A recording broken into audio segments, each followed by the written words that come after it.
equal to a norm square for all the A. So this is system algebra. So in one word, system algebra is a Banach space equipped with multiplication and involution. Well, those two structures compatible with the norm. Okay, let's see some examples. So the most natural example is n by n matrices. So what is the norm on the n by n matrices? So for every matrix, you can naturally define a linear map from n-dimensional vector space n to itself. So here, this is a linear map, and you can define the operator norm, which is just the supreme of the norm of AV, such that V forms a Cn and V has norm equal to 1. So this is a norm, and the multiplication is just a matrix multiplication. Okay, and the involution is just the conjugate transpose. Okay, and here you can say you can check we actually have a system algebra, and this is a very interesting result. This is a not commutative system algebra. Okay. So it's so now let's continue on what's the relation between the system algebra and topological space. So if you have a host of compact space X, and you can define C of X equal to all the continuous function on X, and you define the norm as the sup norm. So you just take the sup over all the absolute value of the function values. So this is your sup value. And you can define the multiplication by pointwise multiplication, and you can define the involution by taking conjugate for each point. So this is a system algebra, and this system algebra is very interesting. It's commutative. Okay, so here actually that is some very interesting property for this system algebra. So you can say this system algebra. So for the compact topological space, you have the commutative system algebra. The system algebra has algebraic structure, and actually those algebraic structure will give you the precise information about the topological about the topology on X. So for example, if you have the open subset, so naturally you can define all the function with all the functions generated by the by compactly supported functions within U. So this is denoted by Cu of C0 of U. Okay. So here here you can say is this guy itself has some system algebra structure, and you can view this is actually an ideal of the system algebra C of X. So for each you can prove that for each open subset you will have an ideal, and the converse is also true. For each ideal of C of X, you will have an open subset. Okay, so that means the open subset is one-to-one correspondence to the ideals of C of X. So that means the topology is actually reflected completely by the algebraic structure. Okay, so sometimes we will say system algebra is a non-commutative topology. Okay, so this is a very important example, and next let's continue on two non-trivial system algebra examples. It's very important. So if you have a separable infinite dimensional Hilbert space, usually we will say it just looks like equal to L2 of n, which is all the square summable function defined on n, and with the inner product defined by the you take the infinite summation of an times the conjugate of bn. Okay, this is well defined in the product on this square summable function spaces. Okay, so here you can define you have a Hilbert space. You can define B of H equal to all the bounded linear function on H. So So here you can define the multiplication just by operators composition, and you can also define the involution by adjoint. So the adjoint is just some T star. So satisfy TV with inner product with W equal to V inner product with T star W. So for all VW equal to H. So here you have multiplication and involution on B of H, and the norm is just the operator norm. So here you can also check B of H is actually a sister algebra, and this sister algebra is not commutative as well, and also this sister algebra has a unit or has the identity, so which is the identity map. And another important one is K of H. So K of H is consisting of all the compact operator on H. You can check this is actually a sister subalgebra of B of H, and furthermore, it's an ideal of B of H. So let me explain what is compact operator. So the compact operator is actually normal limit of some finite rank operators. So what is a finite rank? Finite rank means the image of the operator is of finite dimensional. Okay, so this is a sister algebra. So as I mentioned that a sister algebra is actually like the non-commutative version of the topological space, right? So in order to study the topological space, we usually we can directly study the open subsets, but for example, we can study the compactness and continuity, but usually we can also think about the question from another perspective. We can define some algebra. We can use algebraic tools to study topological spaces. For example, we have a homological group and a cohomological groups, and the key theory, topological key theory of compact topological spaces. Okay, so the same thing. So here we can also define some algebraic invariant to study the sister algebras. Okay, so a very important invariant to understand sister algebra is actually the key theory. Okay, so key theory was actually started initially by Grothendieck to study the shift structure in algebraic geometry, and then Artia Singer and Herzbruch, those people study the key theory for topological space. So I think in the middle of 1980s, some people started to introduce the key theory into the context of sister algebras. Okay, let's check the definition. So firstly we start from unitary sister algebra. That means you have an identity in A such that 1 times A equal to A times 1 equal to A for all A.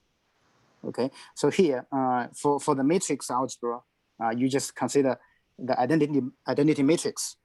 Okay, so MNA is a sister algebra of all the MN matrices with entry comes from A. So here, this is sometimes we call this matrix algebra, and you can say this matrix algebra is actually a sister algebra. So it has the multiplication as the matrix multiplication, and also star, just very similar to the involution in MNC. So this is a sister algebra, and for each MN of A, we can consider about n by n projections. So projection is defined to satisfy P square equal to P equal to P star. So for the projection, if you consider about C of X, this is actually sorry, this guy has no projections. But what if you study the infinity? So for the characteristic function, each characteristic function is actually a projection. Okay. So we can take the union of all the Pn of A. We will get P infinity of A, but you should be careful when you take the union because we want to embed n by n matrix into n plus 1 by n plus 1 matrix by this map. A maps to, you just add the size. You just add the size on the matrix by 0. Okay, so here you can you will have all the projections, and we also want to define the homotopy equivalence on those projections. So we say X is homotopy to Y. If you can find some continuous path with value in those projection sets, so with joining X and Y, so here this is homotopy. It's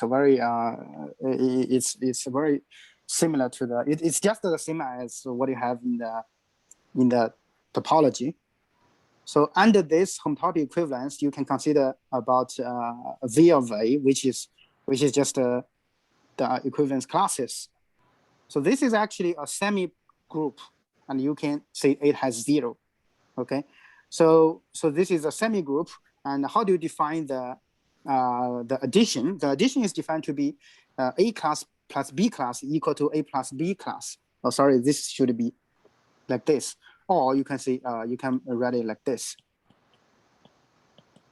Okay, so this is a semi-group, and you can also verify this is abelian. Okay, so now we have an abelian semi-group with zeros, and then we can do the we can conduct the Grothendieck process.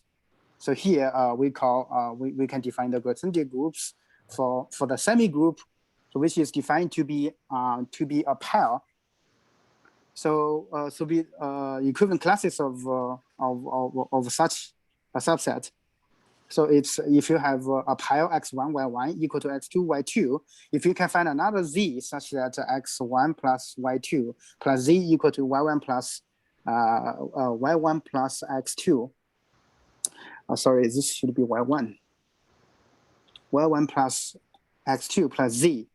So here this definition is a little bit confusing. But if you just view the pair as formally as x minus y, okay.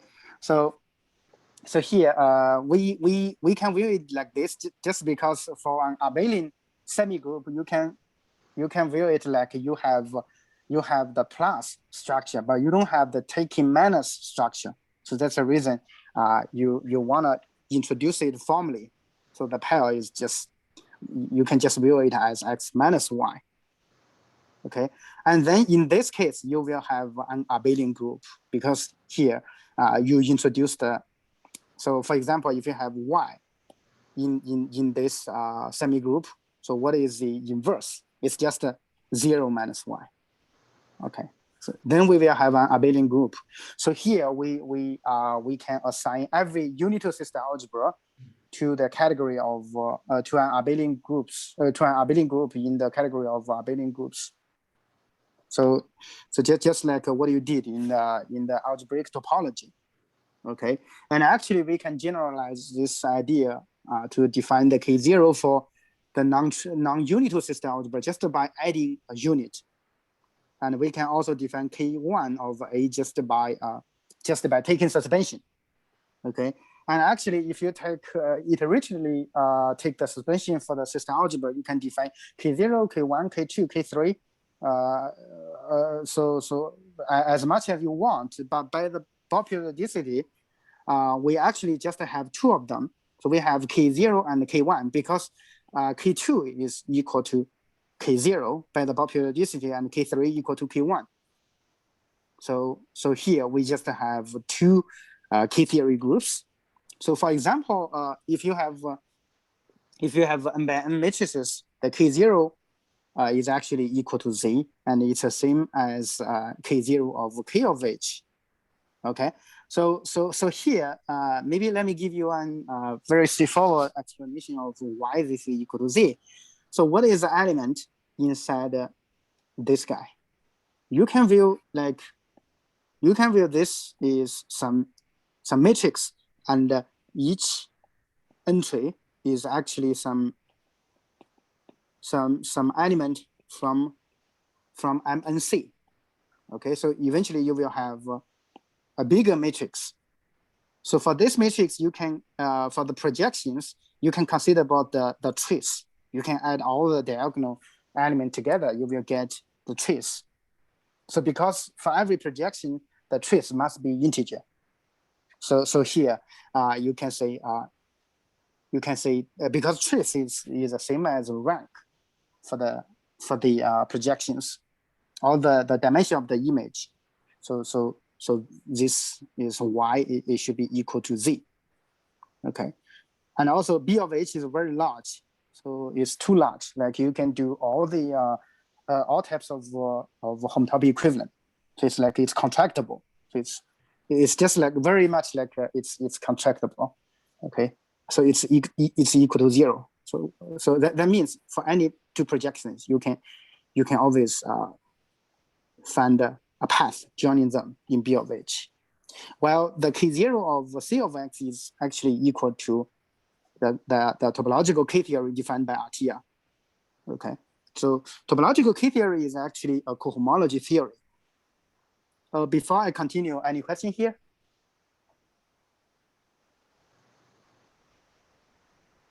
Yeah, I think that B of H and MN of the matrix, because MN of the n-bank matrix is a special case of B of H. Yeah, I should So say here this you is have has to be interdimensional. So what is actually making it very different is because of this interdimension. There's no trace there. There's no trace on interdimension. Yeah, so here the reason is for you. So for all the projections, you can view the projection as the linear subspace of H, and because H is infinite dimensional, any two closed linear subspace is actually unitary to each other. Yeah, and so actually I skip from some other equivalent relation between those projections when I define K-theory. You can also use unitary equivalence. Yeah.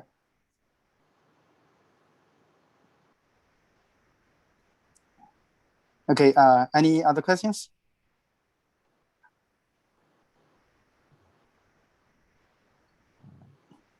Okay, if no question, let's continue to the topic. Like, so once we have some algebraic invariant, we always want to compute it. So here, so the very natural question is, how do we compute the K-theory? We compute it just by we can compare with cohomology theory. So so the most effective tools to compute this is just use Mayr-Virtori sequence, exact sequence. So if you want to study the Mayr-Virtori sequence in the cohomology theory, you just need to study the open subset of the topological space.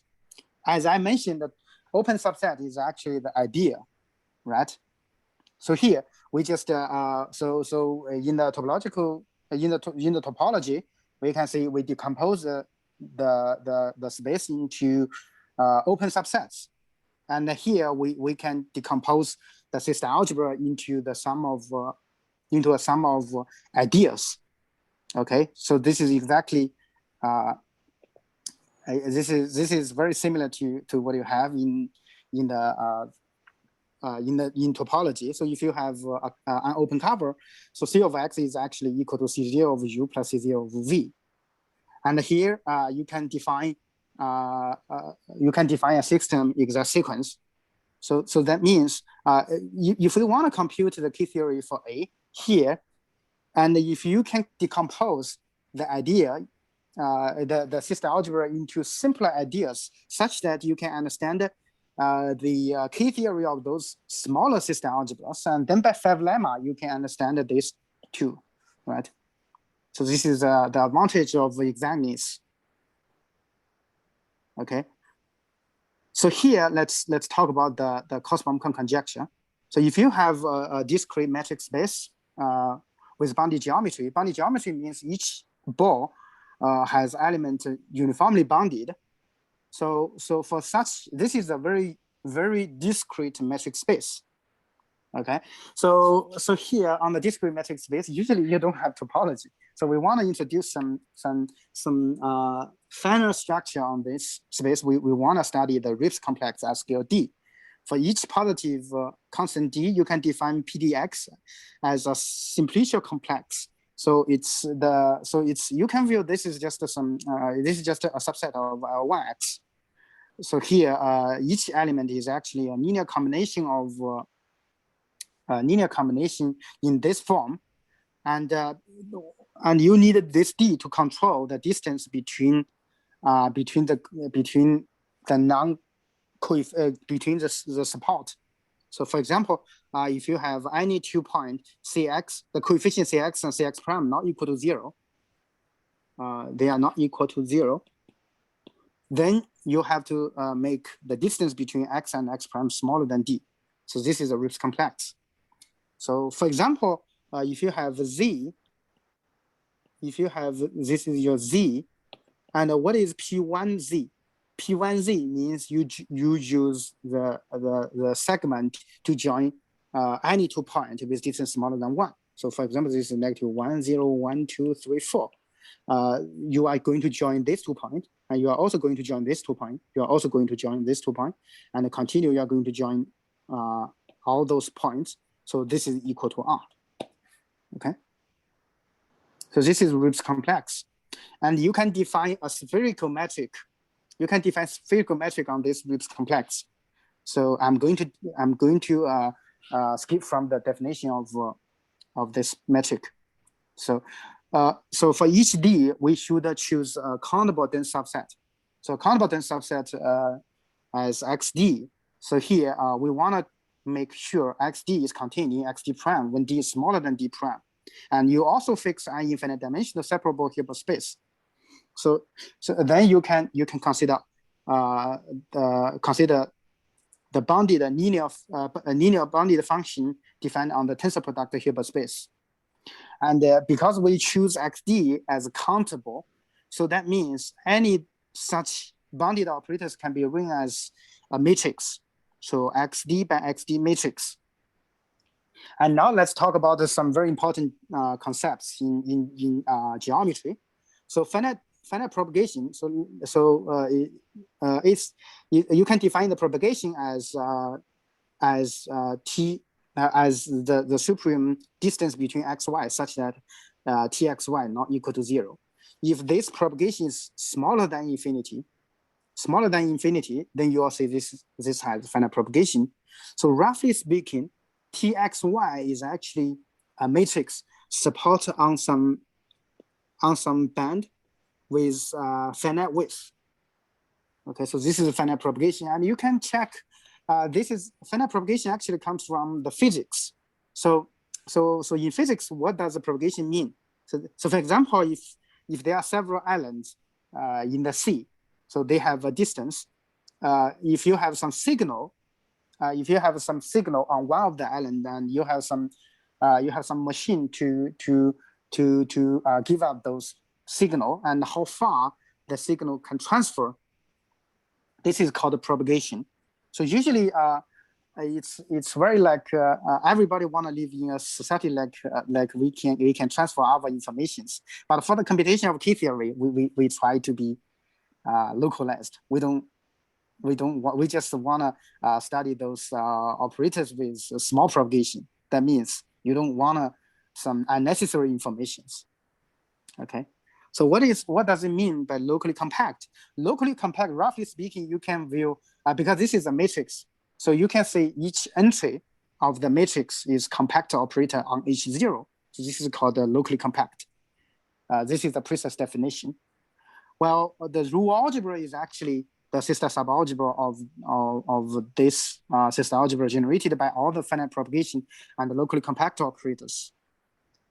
And also, this algebra reflects the global aspect of geometries for some given metric space. So this is just like if you have a metric space, and if you have a signal at some point, the element in this sister algebra always transit out with a bounded distance.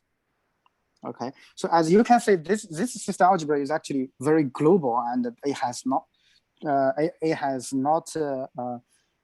not that many non-trivial ideas. So this is the bad news about this system algebra. So that means it's very hard to compute the K-theory because we don't have mere-Viatorius sequence anymore. Okay, but we can define a localization algebra. The localization algebra was actually defined by Guoliang Yu. So it's just all the path from on the half-real line to the rule algebra with uniform. This path should be uniformly bounded and uniformly continuous. Most important, you want a propagation goes to 0 as t goes to infinity. So this is algebraic localization algebra. So the localization algebra is actually the completion of those paths with a supreme norm. Okay, so actually there is an evaluation as 0 map. This is a star homomorphism. So then the star homomorphism can give you a homomorphism between the K-theory group. So the Baum-Connes conjecture says if you consider all the t, you put all the t together, so you will have those evaluation as 0 maps. You want to so the Baum-Connes conjecture claim that this is isomorphism.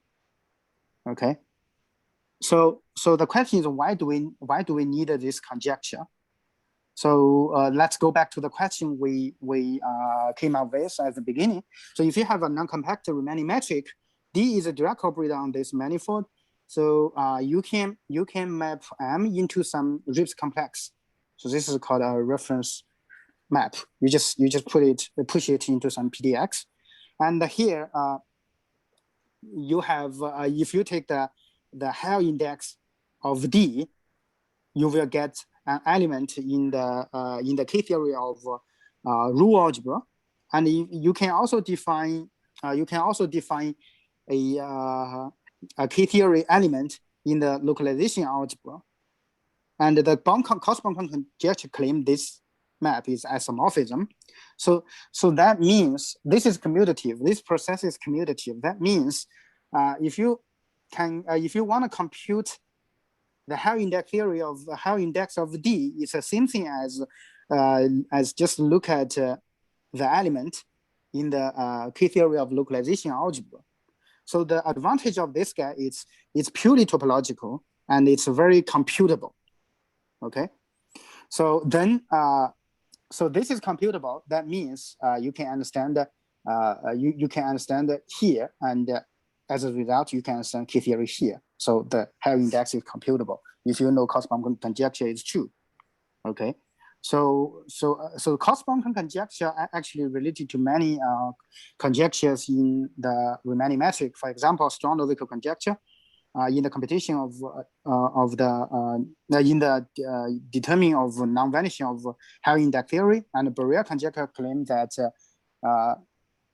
homeomorphism manifold among some manifolds, homotopy gives you homeomorphism, and also logical conjecture on the homotopy invariance of Hell signature. So the history about this about the Baum-Connes conjecture is so in 2000, Guoliang Yu proved the Baum-Connes conjecture for metric space which are cosily embeddable into Hilbert space. Well, so some people might claim that might think that all the metric space can be cosily embedded into Hilbert space. Later I will explain what does it mean. But actually there are counterexample. So Gromov found the counterexample is actually expanders. And actually expander can also be proved it's a counterexample to Baum-Connes conjecture. And Ashanteva constructed some metric space which is called a relative expander. It's weaker than expander. It does not cause embeddable into Hilbert space, but it contains no expanders. So that means it's between it's between cos embeddability and expanders. So the question is, do those relative expanders satisfy Baum-Connes conjecture? So we answer yes. So let's classify the metric spaces. So if you have, so here you can view this is the scale of all the metric space which are cos embeddable into Hilbert. Satisfy all the Baum-Connes conjecture, and this circle contains all the metric space which are coarsely embeddable into Hilbert space, and the special one is probably A. Well, expander, all the expander does not satisfy. Excuse me.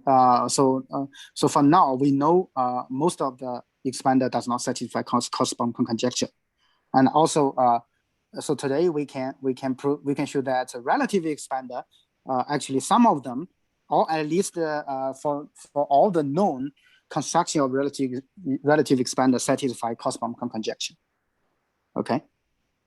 Okay, so what is coarse embedding? So roughly speaking, I don't have enough time, so I don't go to the precise definition. So what is coarse embedding? Let me explain it. Let me explain it roughly. So if you have a metric space, the coarse embeddable into Hilbert space, that means you can actually map the metric space into a Hilbert space with some control. So you don't want to lose the global information.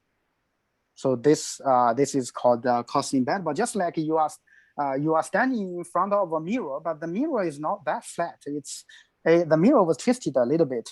So the image of you in the mirror is a little bit blurred, but you can still get a lot of information for yourself. Okay. So this is a very weak concept for the metric space. It contains many groups.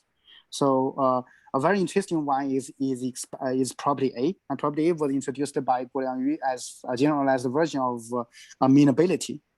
Okay, so let me talk about my main result. My main result is if you have a sequence of extensions, and if we assume all these metrics, all this sequence has boundary geometry, or I would like to say uniformly boundary geometry, and the normal subgroups has probably A, and quotient groups are coarsely embeddable into Hilbert space, then the coarse Baum-Connes conjecture holds for such a sequence. And as a result, we can prove if you have a sequence of finite groups or finite metric spaces, you can define the coarse disjoint union. This is a single metric space globally contain all the finite subspaces. Okay, so for those sequence, if each of them, if this sequence consists of extensions of finite groups, and then you can see the coarse Baum-Connes conjecture satisfy the metric space generated by the coarse disjoint union. Okay, so this is our main result. So that means we can solve all the existing known results, the constructions for coarse Baum-Connes conjecture. Okay, that's all. Any questions?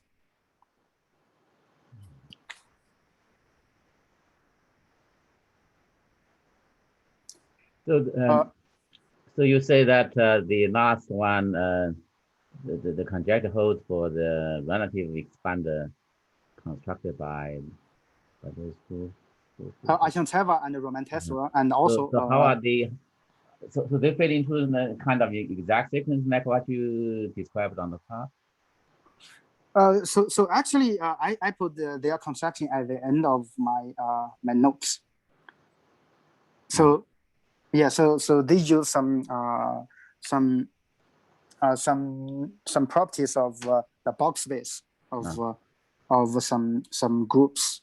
So actually, it's their construction is quite complicated, but they just involve a single extension, not a sequence. So how is that related to the earlier theorem you talk about? So what are they related? Oh, you mean the you had another result about extension, right? Yeah. Okay. In that, I have an earlier result. You mean my thesis is about the extension for a single. So yeah. So let me. So this is my thesis result. So my thesis result is if you have a single extension, and you know this is coarse embeddable. This is also coarse embeddable, but usually we don't know if this is coarse embeddable. So we cannot do we cannot claim anything about the the coarse-Baum conjecture. So my thesis result says this guy actually satisfies Novikov conjecture. Not Baum-Connes. Not coarse-Baum-Connes. So it's just to have injectivity of the actually that's not a key theory of rule algebra. That's key theory of the group system algebra. So that one is different from this result. Okay.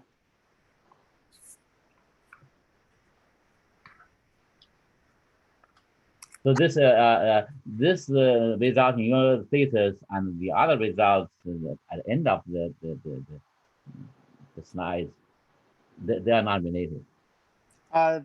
They are not they are they are related in some sense, but not the it's just like you just take care of different key theory of system algebras. So here today my talk is about the computation of key theory of rule algebra, but here it's about the key theory of group system algebra. So it's not a rule algebra anymore. Yeah, so we have to use different.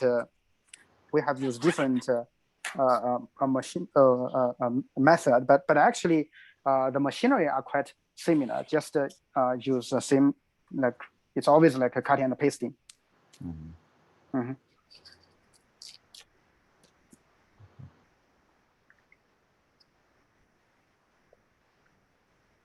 Yeah, I think yeah, this recent result was posted this Monday.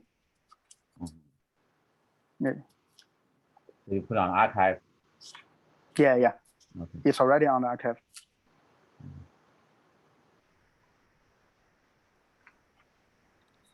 So what's the title? Is it can you put on the title of the okay. Okay. Let me put the title. The title. Sorry. Title is the coarse Baum-Connes conjecture for certain certain extensions and relative expanders.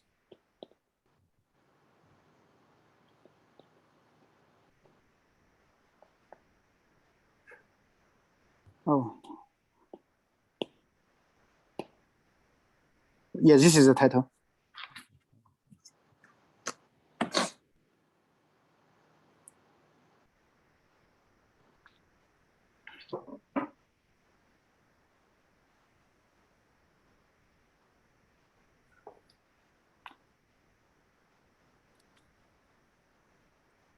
Okay. Very good talk. Thank you, Jintao. Thank you. Thank you. Okay. So let me stop my sharing. Any other questions? If no,